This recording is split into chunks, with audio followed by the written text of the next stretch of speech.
What's Clay, up, man? thanks for What's up, joining us. man? How are This you is guys awesome. doing?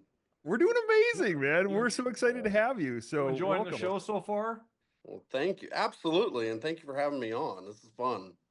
Yeah, this is great. What's the backstory? I mean, you're all over the place and stuff, but give us the backstory. How did you get started with your approach and everything that you're doing right now?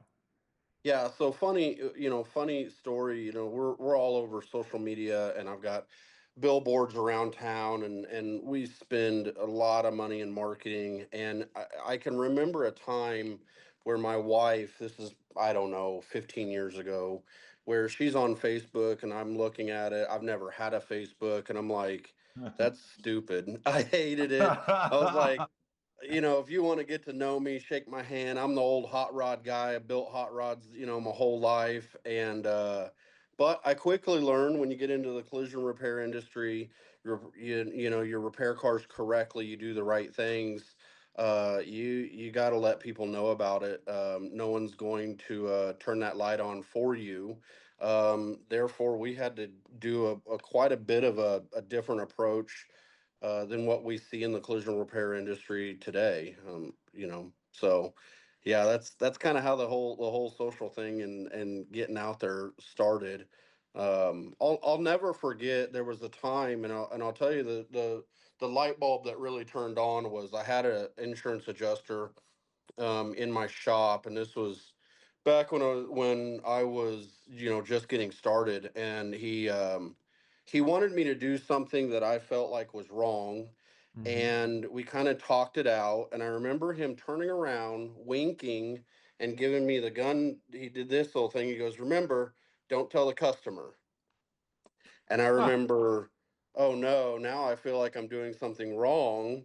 And at that time, I didn't have any marketing, I didn't have any advertising, and me, the insurance, and the body shop or the customer, we kind of like just got along. And a lot of times, I just did whatever the insurance told me to do. Um, Mm. and that day was the day that I woke up and went, I might be doing something wrong. That was a little bit And of a trigger moment for you, huh? it was. And so I actually went against what he told me and called the customer.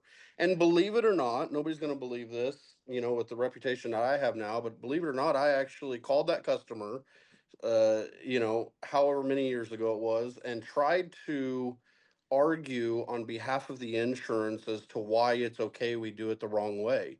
I mean, I was so upside down, inside out that I just thought, well, this is just the way you do things. And the customer said something that I'll never forget. And I'll leave out the colorful language, but long story short, he says, who the hell do you work for, me or the insurance? And I remember this light bulb going over my head.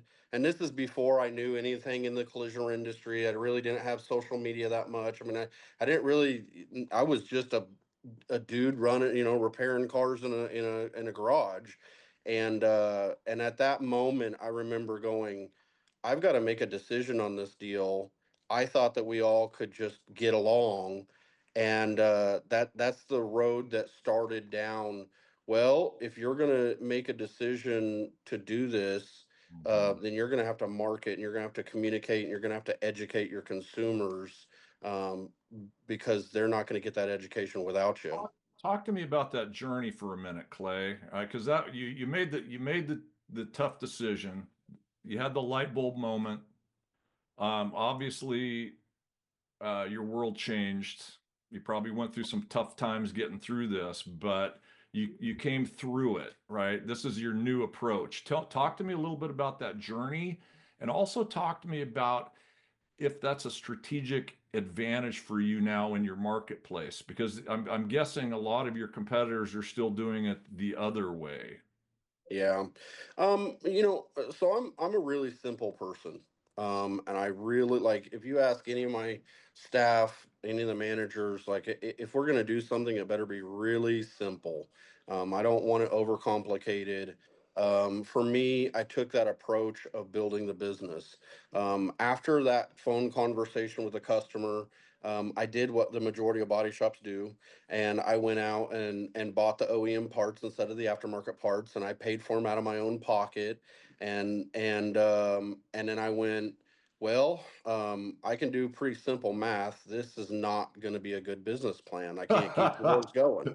Um, and I started He's a digging. math whiz too. Yeah, so I started digging. I started digging into education myself, and started to learn about repair procedures and repairing cars correctly. And that really, like I said, the simple answer is I just added 1 + 1 = 2. So, well, if you have to do this, you have to buy this kind of a tool. If I have to buy this kind of a tool, I'm going to have to charge this to make sense of it.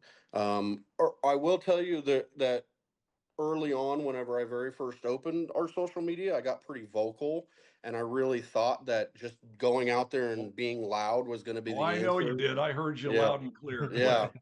Well, there was a lot of controversy back then, and I'm not afraid of controversy by any means, but there was one guy that, and you guys probably all know him, Barrett Smith over at Auto Damage Expert, that really changed Yep, everything. good guy.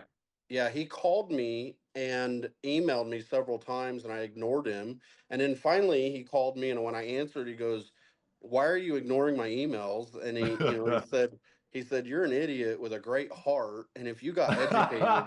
Yeah, he said, "If you got educated, you would be very effective for your clients." And I was like, "What are you talking about?" And so we're close friends now. But he kind of helped. I go in underneath his wing for years and really cultivated the mentality that I didn't even know was wrong, because I had been in the industry.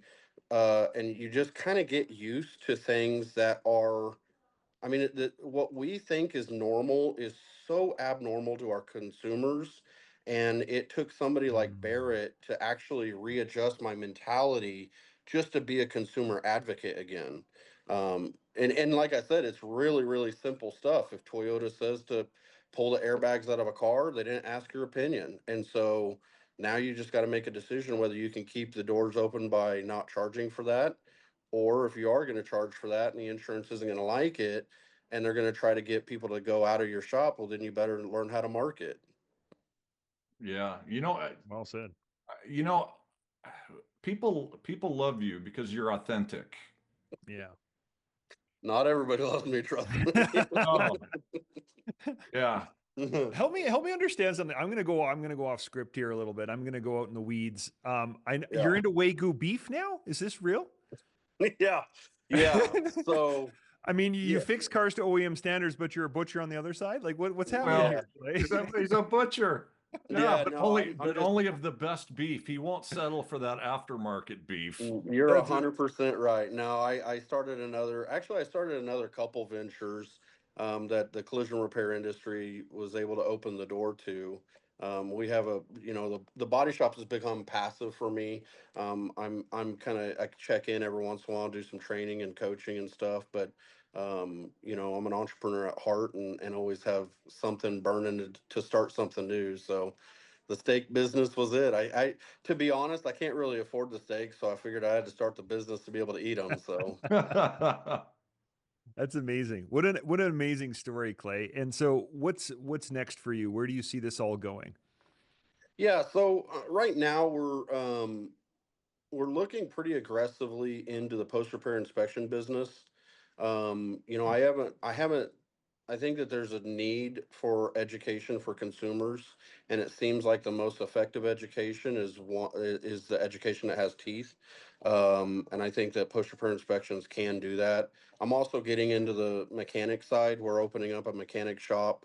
That'll actually be on the same property that we bought during COVID. So that'll not only increase the value of the property, but also be able to give us an opportunity to do mechanic work. I've talked to a few people that have done that, and they worked out well. But then as far as the other businesses, the Wagyu business and the meat business, we've got all kinds of things going on over there. I've got several opportunities moving. So I love it. Well, keep up the good work, my friend. You are truly an inspiration to lots, and we appreciate you being on the show. Thank you, my hey, friend. thank you guys for having me. Hey, way to go, buddy. Keep up the good work, man.